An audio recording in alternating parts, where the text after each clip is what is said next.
So we see Sasaki is broken free. This was like set up a couple chapters back. Like Denjiro tricked him, and I assume put him in sea stone chains because that's really the only thing that could have been able to hold somebody as powerful as Sasaki. And I guess it's implied that all of the Flying Six are Zoans or just fruit users to some degree. So that makes sense. And also it was because of Big Mom's attack through the trees that broke him out of there. But he mentions Denjiro.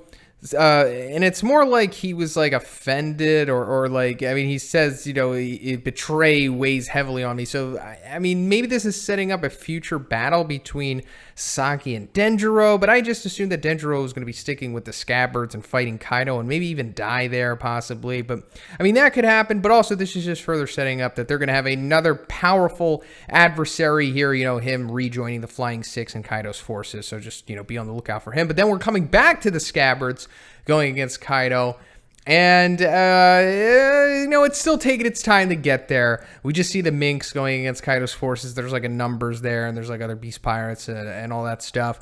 And the Minks in their Sulong form, as we knew they were going to be ultra powerful. They're actually even wounding Jack. Like, he's really getting messed up here, as he should, because he has those deep ties to the Minks from the Zoar, but he still has yet to go into his hybrid form, so this definitely isn't the end for Jack. There's still a lot left in the gas tank for him, but we see Negomamushi and Inarashi step up, and they are in their Sulong forms, but only shadowed. We haven't to see it yet, but we can kind of make out what they're going to be, like huge white monsters, and it's going to be awesome.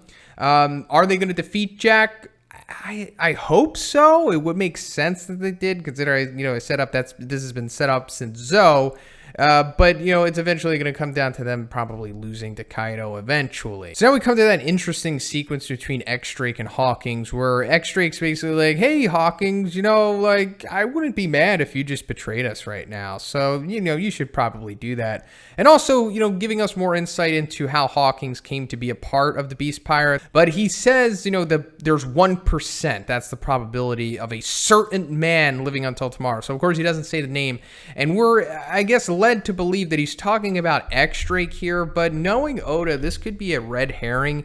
And maybe he's talking about somebody else. And this will be revealed, I assume. And I think it'll be like a big surprise that he's not talking about X-Drake. But also at the same time, it probably could be X-Drake. But I think it would be cool that if it's not, like if he's talking about Luffy maybe, or maybe he's talking about one of the All-Stars, or maybe he's even talking about Kaido. That would be super interesting if it was something like that. But I also wouldn't be surprised if it just wound up to be X-Drake.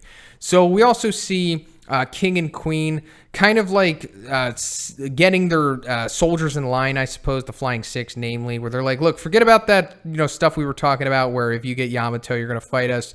We just need to take care of everything here. And he basically sends Page One and Ulti after Yamato, who seemingly has Momonosuke and Shinobu with him. So I guess that's going to continue the kind of beef that Ulti has had with Yamato until this point. So maybe that's going to be Yamato's big opponent. I mean, but it doesn't seem like that will be the last a big fight for Yamato, considering how easily Yamato beasted Ulti, or maybe she fights both of them. That could be Yamato's big challenge here, possibly. We're just, I don't know, further setting up just the Flying Six matchups in this chapter more than anything, I suppose. Then we're seeing what's going on the live stage, which is pretty much the bulk of the battle going on, I suppose, when it's like the Yakuza and the Samurai going against the main force of the Beast Pirates, and then we've got the numbers there, the Ancient Giants, aka the Continent Pullers.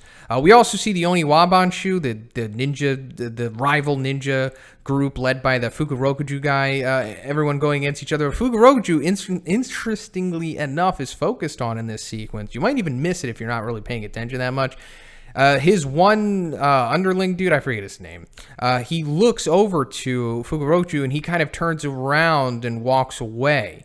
So what could be going on there? I assume that probably has something to do with Orochi, because don't forget Orochi, he got his head lopped off by Kaido, but I speculated back when that happened that it's probably not the end of Orochi, and considering that he is the Yamato, the eight-headed dragon Zoan, that might have something to do with his like innate abilities, like, considering that like if you cut off one head, you still have like 7 others or whatever the exact number is.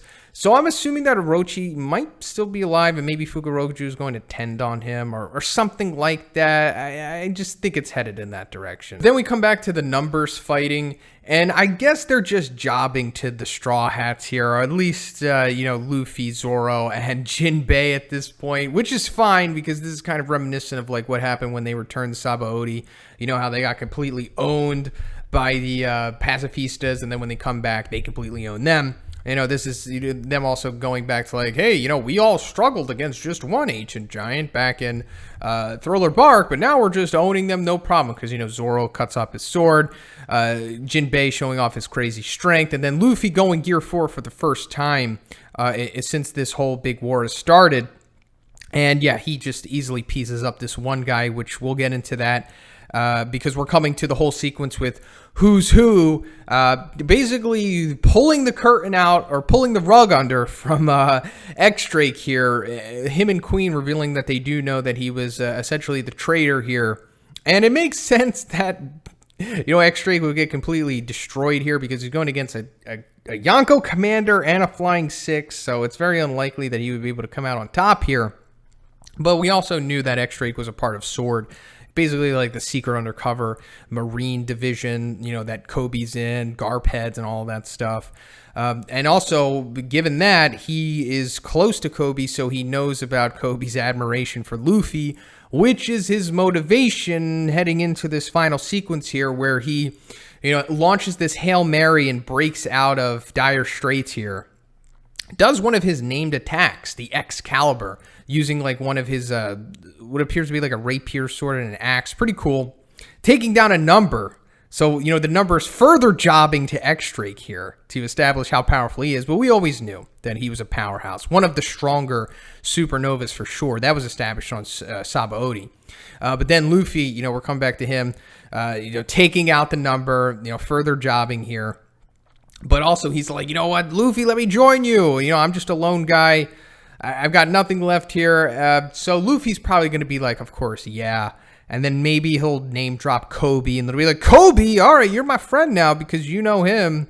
And then the Straw Hats just further have a powerful ally, which of course they need. And just further showing that the supernovas are all going to make it out of this arc. Like, I fully expect all of the supernovas to be around for Laugh Tale, the final arc. I think that's been set up since the very beginning, so I think it's very unlikely that any of the supernovas are going to kick the bucket. It's actually more likely that they are going to have all, come together in somewhat of a grudging alliance, aside from Blackbeard, of course. That's pretty much it for the video today, guys. Let me know what you think about all this stuff in the comments. Where do you think it's headed? And if you like the review, please give it a like. Also have a Twitch channel. Please check that out. Also have a Patreon. Check that out, too. And if you haven't already, please subscribe as well. Have a great day. I'll see you in the next one.